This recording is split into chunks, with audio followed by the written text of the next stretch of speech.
Hello दोस्तों, स्वागत है आप सभी का हमारे online channel Aaradhya RAS academy में। दोस्तों, पूरे भारतवर्ष में जितनी भी प्रतियोगी परीक्षाएं आयोजित होती है उन सभी प्रतियोगी परीक्षाओं के लिए सामान्य विज्ञान यानी कि जनरल साइंस में जीव विज्ञान के टॉपिक वाइज टॉप इंपोर्टेंट प्रश्नों की सीरीज स्टार्ट की गई थी, जिसमें अपनी 5 टॉपिक है वो कंप्लीट हो चुके हैं। आज अपना इसमें छठा नंबर का टॉपिक है जिसका नाम है जैव उर्वरक।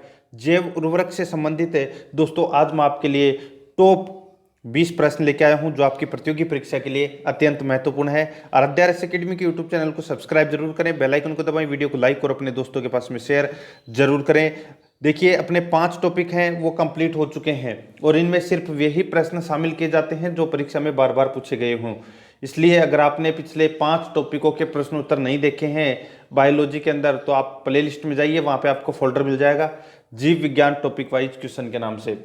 तो आप वहाँ जाके पिछली 5 क्लासों के प्रश्नोत्तर जरूर देखें।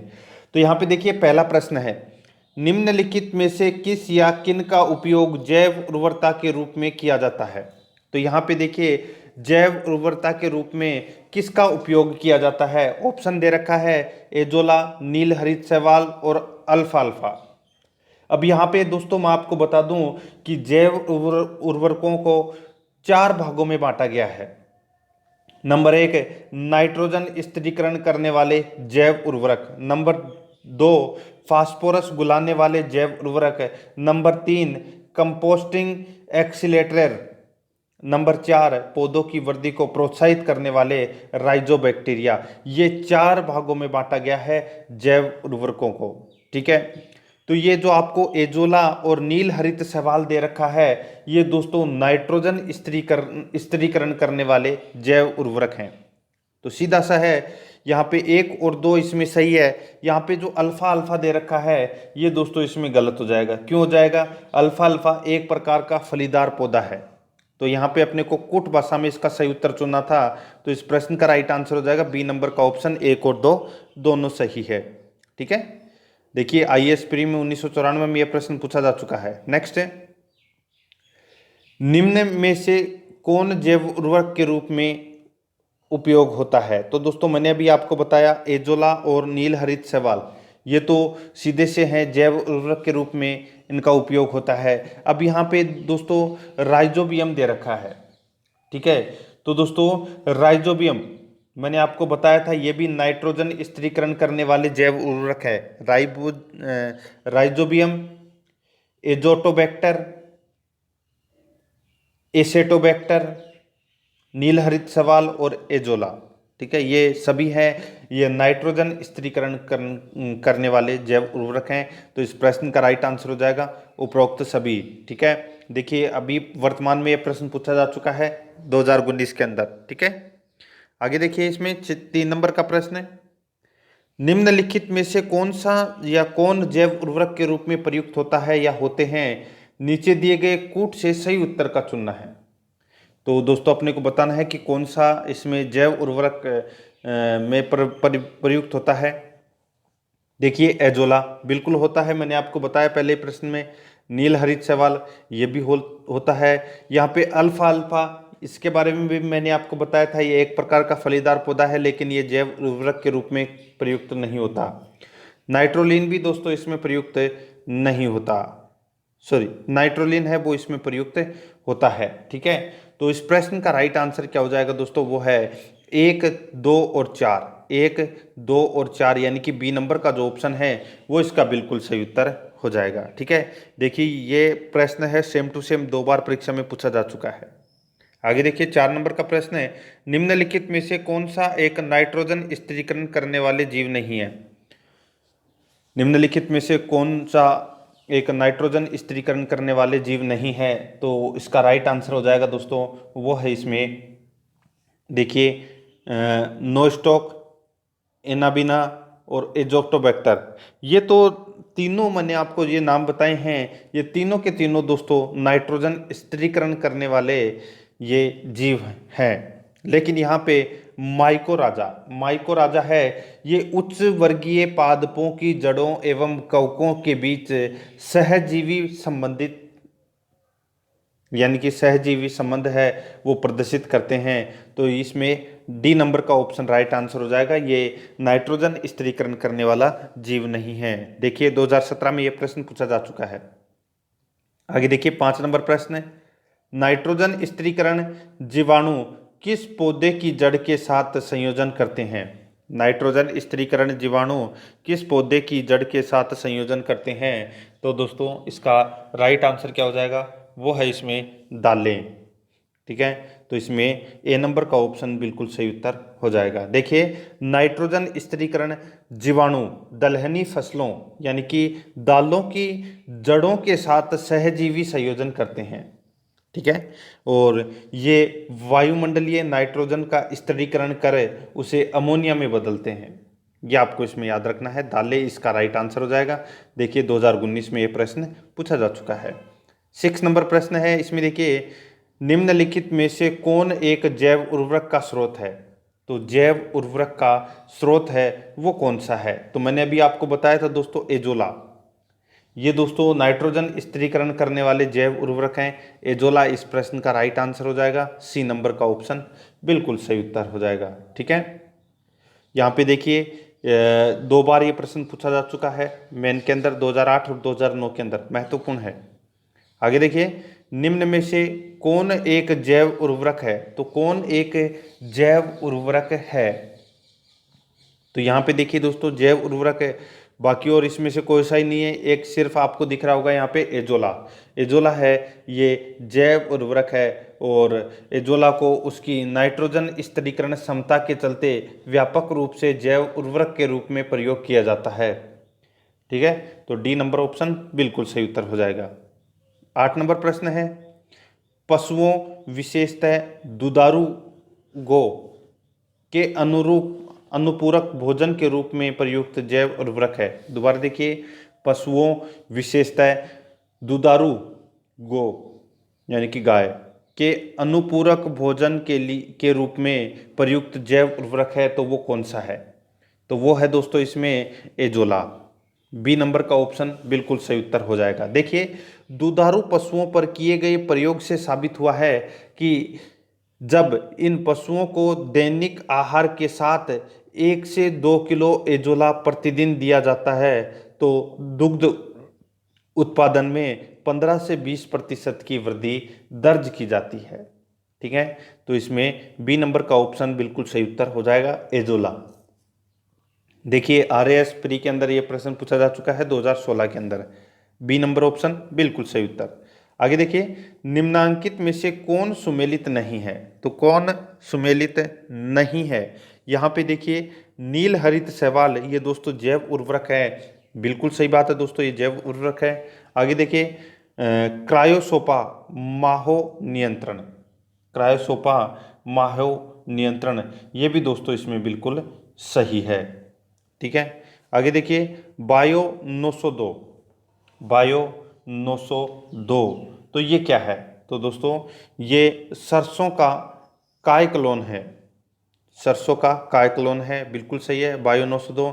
यहाँ पे देखिए एजोटोबैक्टर, ये जैव कीटनाशी दे रखा है, तो यहाँ पे ये गलत दे रखा है। एजोटोबैक्टर क्या है? तो ये जैव उर्वरक है। ठीक है, और मैंने आपको बताया था नाइट्रोजन स्थिरीकरण करने वाले जैव उर्वरक में से एक है एजोटोबैक्टर, तो इसका राइट आंसर क्या हो जाएगा? ये यहाँ पे गलत दे रखा है, तो डी नंबर ऑप्शन बिल्कुल सही उत्तर हो जाएगा। देखिए लगातार 2002 और 2003 के अंदर ये प्रश्न पूछा जा चुका है। 10 नंबर प्रश्न है, निम्नलिखित किस फसल में नील हरित शैवाल मुख्यतः जैव उर्वरक के रूप में कार्य करते हैं? निम्नलिखित में से किस फसल में नील हरित शैवाल मुख्यतः जैव उर्वरक के रूप में प्रयोग होते हैं? तो इसका राइट आंसर क्या हो जाएगा? वो है दोस्तों धान। सी नंबर का ऑप्शन बिल्कुल सही उत्तर हो जाएगा। प्री 2006 के अंदर ये प्रश्न पूछा जा चुका है। ठीक है, धान इसका बिल्कुल सही उत्तर, सी नंबर।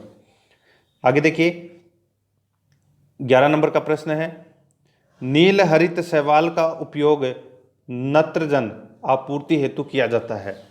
नील हरित शैवाल का उपयोग नत्रजन आपूर्ति हेतु किया जाता है, तो ये किया जाता है दोस्तों धान को। ठीक है, तो इसमें सी नंबर का ऑप्शन बिल्कुल सही उत्तर हो जाएगा। ठीक है, नील हरित शैवाल का उपयोग जैव उर्वरक के रूप में नत्रजन आपूर्ति हेतु मुख्यतः धान की फसल में किया जाता है। ठीक है, तो इसका right answer C number option 2010 के अंदर यह प्रश्न पूछा जा चुका है। आगे देखिए, निम्न के साथ मिलाने से एजोला एक अच्छा उर्वरक होता है। तो किसके साथ मिलाने से एजोला एक अच्छा उर्वरक होता है? तो दोस्तों इसका राइट आंसर हो जाएगा वो है नील हरित शैवाल के साथ में। ठीक है, ए नंबर का ऑप्शन बिल्कुल सही उत्तर हो जाएगा। 2007 में ये प्रश्न पूछा जा चुका है। देखिए, नील हरित शैवाल एजोला का सहचारी है और इसे साथ में मिलाने से अच्छी उर्वरकता प्राप्त होती है। नील हरित शैवाल एक अति सूक्ष्म प्राकेरियाटिक शैवाल होते हैं। ठीक है, ये आपको इसमें याद रखना है। तो इसका राइट आंसर हो जाएगा ए नंबर ऑप्शन बिल्कुल सही उत्तर। 13 नंबर का प्रश्न है, इसमें देखिए, एजोला बहुधा जैव उर्वरक के रूप में प्रयोग किया जाता है क्योंकि इसका सहचारी है। एजोला बहुगा जैव उर्वरक के रूप में प्रयोग किया जाता है क्योंकि इसका सहचारी है। तो इसका सहचारी है वो है दोस्तों नील हरित शैवाल। ए नंबर का ऑप्शन बिल्कुल सही उत्तर हो जाएगा। मैंने अभी आपको बताया था एजोला और नील हरित शैवाल है ये सहचारी है। ठीक है, एजोला का सहचारी है ये नील हरित शैवाल। तो इसका ए नंबर ऑप्शन सही उत्तर। 2011 में ये प्रश्न पूछा जा चुका है। देखिए, रोजाना मेरे साथ में ही चलोगे तभी आपका बहुत बड़ा प्रॉफिट है, क्योंकि मैं जीरो लेवल से आपको जीव विज्ञान स्टार्ट करके सारे धीरे धीरे सारे टॉपिक, कल अपन हैं वो जीव विज्ञान के बारे में यानी कि अपन बायोलॉजी के बारे में पढ़ रहे हैं, तो कल अपन मानव शारीरिक क्रिया विज्ञान स्टार्ट करेंगे।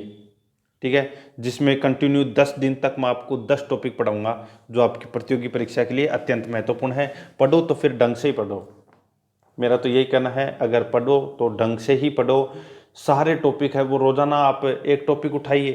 ठीक है, 2 टॉपिक उठाइए, 3 टॉपिक उठाइए, अगर आप पीछे हैं तो 4 टॉपिक उठाइए। जैव उर्वरक का टॉपिक पढ़िए, पढ़ने के बाद में आप ये टेस्ट दीजिए, मजा ही कुछ हो रहेगा। आप देखिए खुद के आपके कितने प्रश्न सही होते हैं। और ये आप जितने भी मैं प्रश्न आपको यहाँ पे करवा रहा हूँ ये सारे के सारे किसी न किसी एग्जाम के अंदर पूछे गए हैं, तो ये और भी महत्वपूर्ण हो जाते हैं।